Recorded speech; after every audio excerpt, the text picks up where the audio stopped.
कर रहे हैं कि नहीं कर रहे हैं। अगर रिवीजन नहीं कर रहे हैं और प्रैक्टिस नहीं कर रहे हैं, सिलेक्शन में बहुत प्रॉब्लम आ जाएगी आप सबके। इसीलिए क्लास को रिवाइज़ करें, जो क्लासेस आपकी आ रही हैं रिवीजन वाली छोटी छोटी वीडियोस आ रही हैं, इन सबको रिवाइज़ करें। और प्रैक्टिस जो शाम क्लास में आपकी प्रैक्टिस चल रही है, उस प्रैक्टिस सेशन को भी ज्वाइन करें और खूब अच्छे से मन लगा कर प्रैक्टिस करें। रिवीजन और प्रैक्टिस यही आपको आने वाले 20-25 करना है। जितना हो सके आप रिवीजन करें, जितना हो सके चीज़ें बार बार बार बार पढ़ें, उनको याद हो जाए फिर भी पढ़ें, उनको दोहरा लें, उनको जितनी बार दोहरा पाएंगे, जितनी बार रिवाइज कर पाएंगे, उतना ज़्यादा फ़ायदा होगा। ठीक है, तो आज हम लोग बात करेंगे, जो आपकी आज की जो बायोलॉजी क्लास है, इसमें हम लोग बात करेंगे रुधिर परिसंचरण तंत्र के बारे में बात करेंगे। और छोटी सी वीडियो रहेगी, जिससे आपको एक ही वीडियो में काफ़ी सारी चीज़ें जानकारी मिल जाएगी। ठीक है, शुरू करते हैं। ये बैच आप लोगों के लिए समाधान बैच, इसको हो सके जितनी जल्दी आप लोग ज्वाइन कर लें। पीसीएस प्रीलिम्स 2024 के लिए बहुत ही अच्छा है।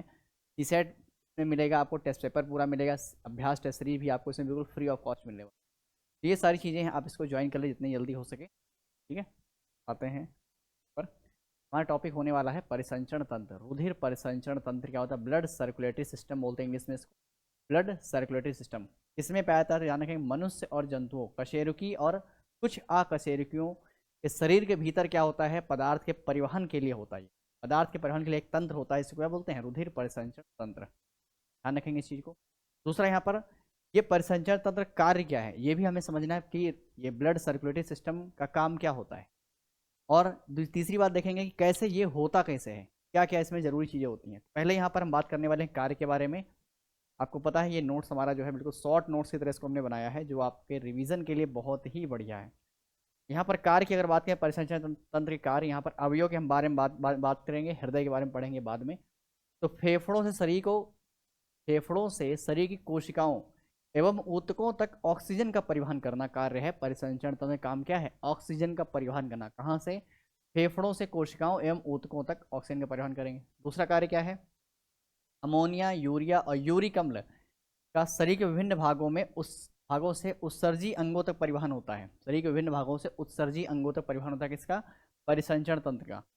तीसरा यहाँ पर है हार्मोन अंतःस्रावी ग्रंथि से लक्षित अंगों तक ग्लूकोज का परिवहन करता है ये।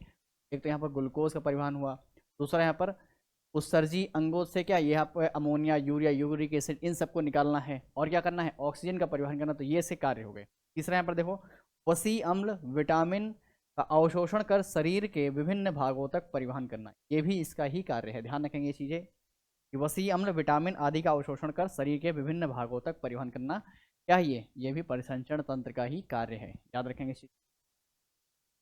नेक्स्ट यहाँ पर आते हैं, अवयव क्या है इसके, कौन से भाग हैं, कौन सी चीज़ों से ये परिसंचरण तंत्र होता है। लेकिन उससे पहले हम लोग देखेंगे नलिकाओं के बारे में। कुछ नलिकाएं हैं जिसकी वजह से क्या ये कार्य संपन्न होता है। ठीक है, तो यहाँ पर आपको दिख रहा होगा नलिकाओं के बारे में। तो रुधिर नलिकाओं की बात करेंगे पहले। रुधिर नलिकाओं में आपको दो चीज़ें हैं, एक आती है आपकी धमनियाँ, एक आती हैं सिराएं। धमनियाँ क्या है, सिराएं क्या है?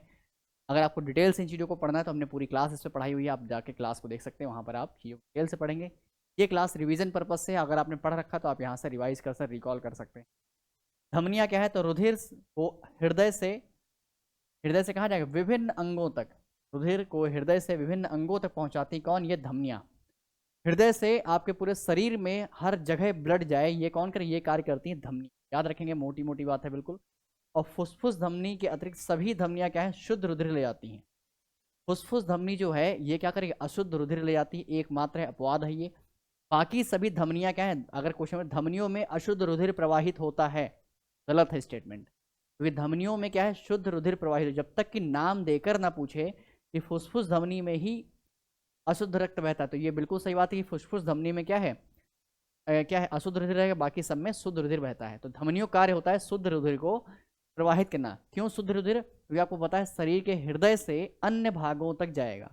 तो शरीर के हृदय से शरीर के अन्य भागों तक जाएगा तो ऑक्सीजन लेकर जाएगा, ऑक्सीजन लेकर जाएगा, इसीलिए क्या है? इसीलिए शुद्ध है, शुद्ध रुधिर प्रवाहित होता है इसमें। ये मोटी बात है, बिल्कुल ध्यान रखना इस चीज़ को, बहुत ही आसान तरीके से समझ पाएंगे आप। विभिन्न अंगों से रुधिर को हृदय तक ले जाती है। ये कौन सी? ये सिराएं हैं। अब देखो, विभिन्न अंगों से आपका जो ब्लड है वो हृदय तक आएगा, किससे? सिराओं की वजह से। इसीलिए ये क्या होगा? इसमें ऑक्सीजन नहीं है, इसमें क्या होगा? इसमें कार्बन डाइऑक्साइड होगा। और इसीलिए क्या है? इसीलिए ये क्या है? यहाँ पर अशुद्ध रुधिर बहेगा। ठीक है, यहाँ पर सिराओं में क्या है? सिराओं में अशुद्ध रुधिर बहता है। ये रुधिर को एकत्रित करने का भी कार्य करती हैं सिराएं। और फुसफुस सिरा के अतिरिक्त सभी सिराओं में अशुद्ध रुधिर बहता है। देखो सेम इसी तरह का फैक्ट आपको यहाँ मिला, सेम इसी तरह का फैक्ट यहाँ मिला, आपको याद करना आसान हो जाएगा। इससे अलावा ज़्यादा कुछ याद रखना नहीं इसमें, ठीक है। मेन मेन मोटी मोटी बातें उन्हीं का ध्यान रखना है। अब देखो यहाँ पर लिखा है रुधिर वाहिनियाँ क्या कार्य करती हैं, तो धमनियों को सिराओं से जोड़ने कार्य करती कौन, रुधिर वाहिनियाँ। धमनियों को सिराओं से जोड़ने कार्य करेंगे कौन, रुधिर वाहिनियाँ, ये चीज़ ध्यान रखेंगे, रुधिर वाहिनी, ठीक है। अब इधर आते हैं, बात करते हैं आप थोड़ी सी हृदय के बारे में। हृदय क्या है भाई, हृदय के बारे में थोड़ी जानकारी करेंगे, हृदय के बारे में देखते हैं हम। तो हृदय की देखेंगे, संपूर्ण शरीर में रुधिर का परिसंचरण करना इसका एकमात्र इंपॉर्टेंट कार्य है। संपूर्ण शरीर में रुधिर को भेजना, फ्लो कराना, ये काम किसका है, ये काम आपके है इसका, हृदय का। मनुष्य के हृदय में 4 कोष्ठक होते हैं, ध्यान रखेंगे इस चीज को। ये 4 कोष्ठक कौन कौन से, तो 2 दायां और बायां आलिंद, ठीक है, दायां और बायां आलिंद होता है। फिर निलय होते हैं 2। मनुष्य हृदय में, हृदय सामान्यतः क्या 72 बार प्रति मिनट स्पंदन करता है, मतलब हार्ट बीट कितनी 72 मिनट पर। यहाँ पर क्या लिखा है, स्कंदन की मात्रा है, स्पंदन होता है ये। और हृदय की धड़कन को इलेक्ट्रोकार्डियोग्राफी से मापते हैं, इसी को बोलते हैं क्या, ECG। ये मापते हैं किसके, हृदय की धड़कन को। और 2 धड़कनों के बीच हृदय आराम करता है। ये क्वेश्चन हमने कल की क्लास में सॉल्व किया था, आप लोगों ने देखा था। 2 धड़कनों के बीच हृदय आराम करता है।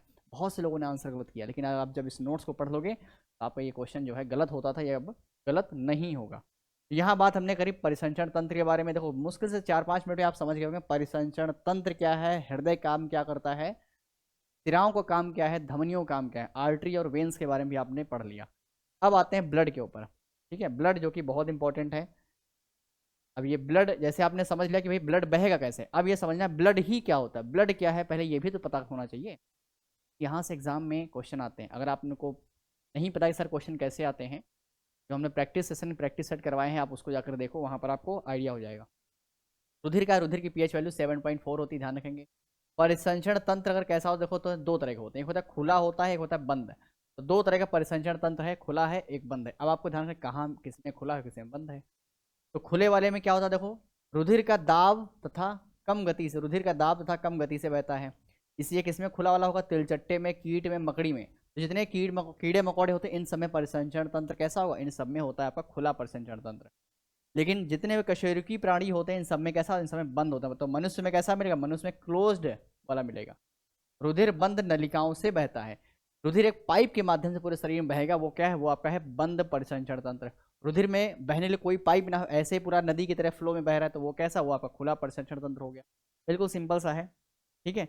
अब देखो रुधिर यहाँ पर लिखा हो कि भाई रुधिर जो आपका है, रुधिर के क्या है यहाँ पर कार्य, देखो क्या है, रुधिर तरल है, तरल है, सामान्य है, संयोजी ऊतक है। इसमें रुधिर कणिकाएं, प्लाज्मा, हीमोग्लोबिन, प्रोटीन आदि सब ये सब उपस्थित होता है, किसमें, रुधिर में उपस्थित होती है ये सारी चीजें। रुधिर कैसा, संयोजी ऊतक है, ये भी क्वेश्चन बहुत बार आया।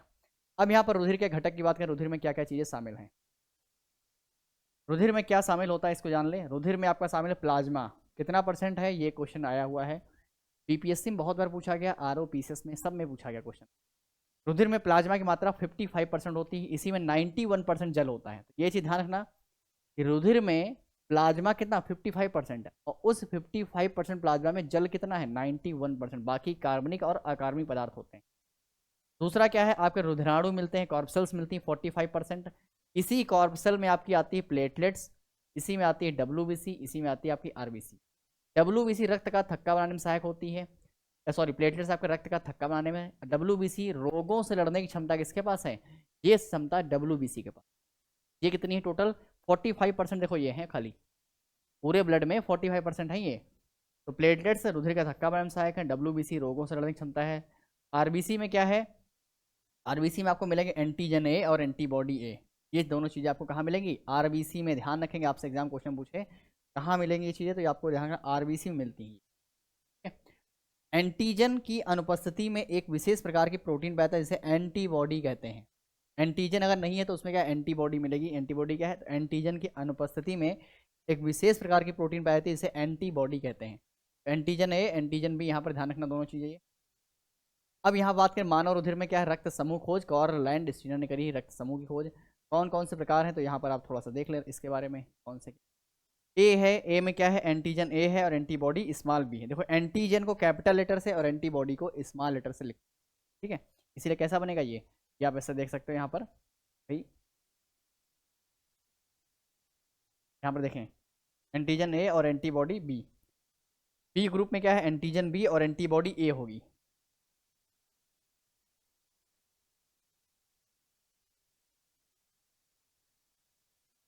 ठीक है, यहाँ पर देखो ए बी ग्रुप में क्या होगा, तो एंटीजन ए और बी दोनों हैं यहाँ पर, ध्यान रखें इस चीज को, क्या है यहाँ पर, दोनों हैं।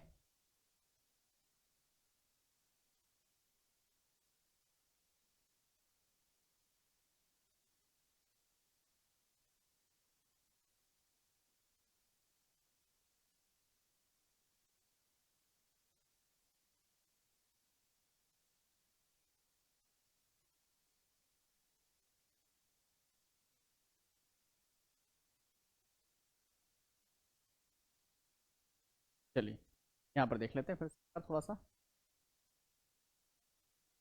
एंटीजन ए, यहाँ देखो A group B group A B और ए ओ।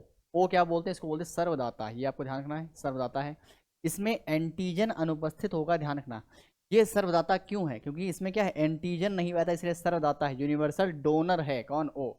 एंटीबॉडी ए और बी यहाँ पर उपस्थित होती हैं। यहाँ पर क्या, यहाँ पर देखो एंटीजन ए और बी दोनों, इसमें क्या है, इसमें एंटीबॉडी नहीं पाती। ब्लड ग्रुप ए बी में कोई भी एंटीबॉडी नहीं मिलेगी, इसलिए इसे सर्वग्राही कहते हैं। क्या बोलते हैं, इसको बोलते हैं सर्वग्राही। इसे सर्वग्राही बोलेंगे तो ब्लड ग्रुप ए बी को सर्वग्राही यूनिवर्सल रिसीवर बोलते हैं। क्यों, इसमें क्या नहीं है, इसमें एंटीबॉडी नहीं है। ओ वाले में क्या है, एंटीजन नहीं है, देखो यहाँ पर क्या लिखा है, ये ध्यान रखना। और बी ब्लड ग्रुप में एंटीजन बी और एंटीबॉडी ए होती है। इसमें ए ब्लड ग्रुप में एंटीजन ए और एंटीबॉडी बी होती है। ये चीज़ें आपको ध्यान रखनी है। ये आपने पूरा ब्लड ग्रुप पढ़ लिया, और ब्लड ग्रुप में इस तरह जरूरत भी नहीं पढ़ने की। ठीक है, ब्लड ग्रुप के बारे में हमने पूरी बात कर ली है। यहाँ पर परिसंचरण तंत्र के बारे में बात कर ली। परिसंचरण तंत्र क्या है, कितने प्रकार का होता है, खुला कौन सा है, बंद कौन सा है। ठीक है, और इसके अलावा हमने हृदय के बारे में बात कर ली, हृदय क्या है, कैसे काम करता है। रुधिर सिराओं के बारे में बात कर ली है, के बारे में बात कर ली।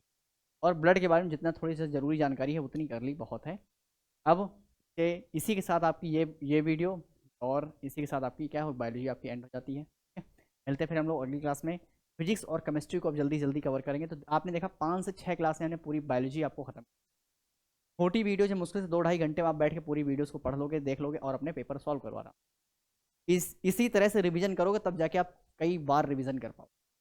रिवीजन करने बिल्कुल शॉर्ट नोट्स चाहिए होता है, ये आपका बिल्कुल शॉर्ट नोट्स की तरह है। आप इसको पढ़ो, देखो, और चाहो तो नोट्स बना सकते हो, इसे देखकर खुद ही नोट्स बना सकते हो आप, इसको कोई दिक्कत नहीं है। नोट्स बना लोगे तो आपको और आसान हो जाएगा। ठीक है, तो कोशिश करें नोट्स बना लें, बहुत अच्छा रहेगा। ओके, मिलते हैं फिर अगली वीडियो में।